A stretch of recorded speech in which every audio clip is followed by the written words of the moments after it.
জীবনে যদি আপনি বড় কিছু করতে চান কিংবা নিজেকে ছাড়িয়ে যেতে চান, তাহলে খুব জরুরি হচ্ছে আপনাকে জানতে হবে কোথায় থামতে হবে।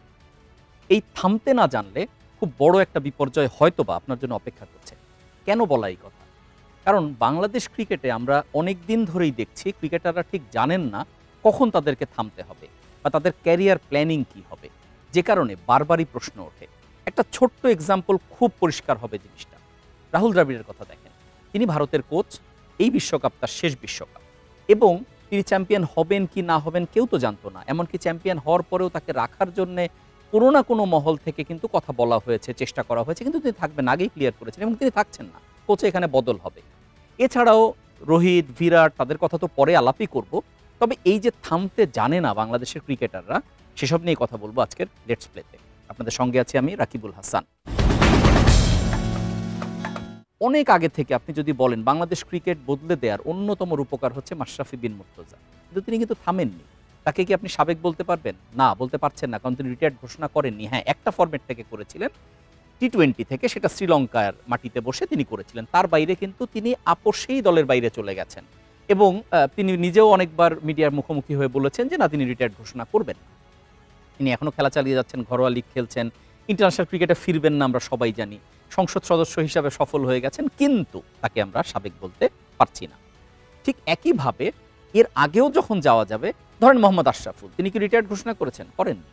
ফলে এরকমভাবে বাংলাদেশের ক্রিকেটারদের দেখা যায় এটা একটা ঐতিহ্য হয়ে গেছে যে কেউ আন্তর্জাতিক ক্রিকেটকে বিদায় বলতে চান না।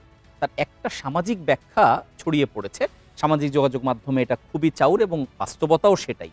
কারণ অবসর বললে অনেক কিছু থেকে তারা বঞ্চিত হয়ে যাওয়ার একটা আশঙ্কা ফিল করেন, বিশেষত অর্থনৈতিকভাবে। কারণ আপনি জানেন যে বাংলাদেশের ক্রিকেটারদের বিজ্ঞাপন বাজারে একটা বড় তাদের চাহিদা আছে। সেই চাহিদাটা যদি আমি রিটায়ার্ড ঘোষণা করি, আমার থাকবে কি থাকবে না সেটা একটা বড় ব্যাপার। আর এখন এই কথাগুলো কেন বলছি তার একটা বড় প্রমাণ হচ্ছে অবশ্যই মাহমুদুল্লাহ রিয়াদ, যেমন তিনি তার সঙ্গে লড়াই করে একটা জায়গায় গিয়েছেন, কিন্তু জায়গায় যাওয়ার পরেও কিন্তু একটা লেভেলে যে ওই প্রশ্নটা হয়ে উঠেছে যে যেখানে বাংলাদেশের ইকুয়েশন ছিল সেমিফাইনালে যাওয়ার, সেখানে কেন হলো না। এই কথাটা যদি হয় 12.1 ওভারে যে রানটা করার দরকার ছিল, সুযোগ ছিল, কিন্তু বাংলাদেশ চেষ্টা করেনি, হাল ছেড়ে দিয়েছিল। সেই জায়গাটায় মাহমুদুল্লাহ রিয়াদের 5টা ডট বল 10ম ওভারে, আনবিলিভেবল। কেন? এর কোনো উত্তর নেই। এবং তারপরেও এরকম একটা মঞ্চ, তারা তো বলতেই পারতেন যে এটাই আমার শেষ বিশ্বকাপ, তারা কিন্তু বলছেন না। তার মানে কি? নেক্সট যখন টি-20 দল ঘোষণা করা হবে, তখন কি মাহমুদুল্লাহ রিয়াদকে রাখা হবে না বাদ দিয়ে দেওয়া হবে? যদি বাদ দিয়ে দেওয়া হয়, তাহলে সেখানে তো তার ঘোষণা করার সুযোগ থাকলো না। কেন না জানি না, কেউ মাঠ থেকে রিটায়ারমেন্ট চান না। এখন জন্ম সনদ দিয়ে খোলো বিকাশ স্টুডেন্ট অ্যাকাউন্ট, নিজের বিকাশ নিজে কর। সাকিব আল হাসান, তার মতো পারফর্মারকে নিয়েও প্রশ্ন উঠে গেছে।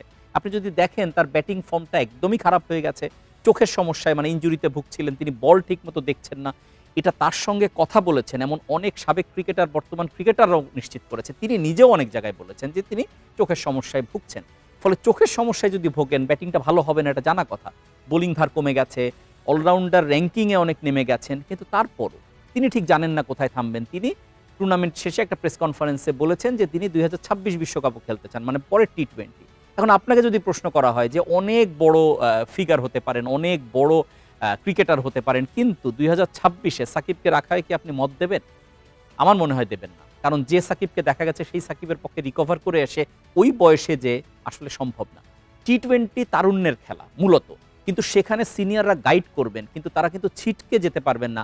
বিরাট কোহলি বা রোহিত শর্মা, তাদের দুজনের একটা পার্থক্য বলি। বিরাট কোহলি দেখবেন অ্যাবসোলিউটলি ফিট বডি এবং তিনি ফিল্ডিংও সুপার। আবার রোহিত শর্মা দেখবেন তিনি ফিট বডি না, তাকে দেখলে একটু স্থূলও মনে হয়, কিন্তু যখন পারফরমেন্সে যাবেন, এবং ভারত কিন্তু চায় না রোহিত শর্মা খুব ফিট বডি হয়ে উঠুক, কারণ তার টাইপ হচ্ছে ওটা। আর বিরাট কোহলি প্রতি মুহূর্ত নিজের সঙ্গে পরীক্ষা দেন। ফলে এটা একটা কম্বিনেশন।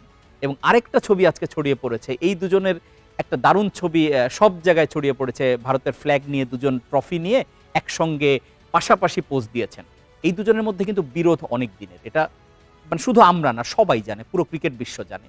কারণ বড় ফিগারের মধ্যে একটু মতবিরোধ হবেই, এটা এড়ানোর কোনো সুযোগ থাকে না। কিন্তু তারা যখন দেশের জন্য ট্রফি জিতলেন, তাদের মাঠের মুভমেন্ট যদি দেখেন, সেগুলোর মধ্যে সেটা আপনি খুঁজেই পাবেন না, এবং তারা দেশের জন্য এক। আর ঠিক একইভাবে বাংলাদেশে যেটা ছড়িয়ে পড়েছে, 2023 বিশ্বকাপের ঠিক আগে বাংলাদেশের একটা ফোন কোম্পানির মানে আর্থিক প্রতিষ্ঠান, ফোনের আর্থিক প্রতিষ্ঠান, ডাকঘরের আর্থিক প্রতিষ্ঠান, তাদের একটা অ্যাডভার্টাইজমেন্টে দেখা গিয়েছিল সাকিব তামিম এক হয়েছিলেন। সেটা দেখার পরে অনেকে ভেবেছিলেন যে তাদের বোধহয় বিরোধটা শেষ হয়ে গেল, কিন্তু আসলে শেষ হয়নি। ওটা শুধুমাত্র বাণিজ্যিক কারণে। ফলে একটা জায়গায় দেশের জন্য এক হওয়া, একটা জায়গায় বাণিজ্যিক কারণে এক হওয়া। বাংলাদেশ দল আজকে যেখানে দাঁড়িয়ে, তার শুরুটা হয়েছিল সাকিব তামিমের সেই বিরোধ থেকে, যে বিরোধের কারণে 2023 এলোমেলো হলো, পুরো দলটা এলোমেলো হলো। যদি 2024 টি-20 বিশ্বকাপের কথা বলা হয়, সেখানে শুধু লক্ষ্য পূরণটা হয়েছে। কারণ হচ্ছে সুপার 8 একটা লক্ষ্য বলা হয়েছিল, কিন্তু অনেকেই সেটা বলছেন না। এরকম লক্ষ্য হয় কিন্তু প্রাথমিক লক্ষ্য, কখনোই সুপার 8 আলটিমেট লক্ষ্য হতে পারে না। সুপার 8 প্রাথমিক লক্ষ্য, সেটা পূরণ হলো, তারপর আবার যথারীতি আগের পারফরমেন্স এবং শেষ পর্যন্ত ফিরে আসা। কিন্তু আলটিমেটলি এভাবে দিনের পর দিন একটা লক্ষ্য পূরণে আটকে থাকলে দল কখনো সেই চূড়ান্ত লক্ষ্যে পৌঁছাবে না। এবং এই প্রশ্নটা আবার নতুন করে আসছে যে আসলে ক্রিকেটাররা এই যে থামতে জানেন না, কার কি প্ল্যান। সাকিব অনেক আগে বলেছেন যে 2025 চ্যাম্পিয়ন্স ট্রফি তার শেষ, এখন 2026 এসে গেল, 2026-এ যে হয়তো 2028 এসে যাবে। তো এগুলো তো আসলে ফেয়ার কল না, এবং এই যে ফেয়ার কল না, সেই কারণেই কিন্তু বাংলাদেশ দল পিছিয়ে পড়ছে দিনের পর দিন। আপনি যদি একটু এগোনোর কথাও বলেন, আমি যে পিছিয়ে পড়ার কথা বলছি, মানে অন্য দল যদি 3 পা এগোয় আর আমি যদি 1 পা এগোই, তাহলে কিন্তু আলটিমেটলি আমি 2 পা পিছিয়ে যাই। এই জিনিসটাই বুঝতে পারছে না বাংলাদেশের ক্রিকেটাররা।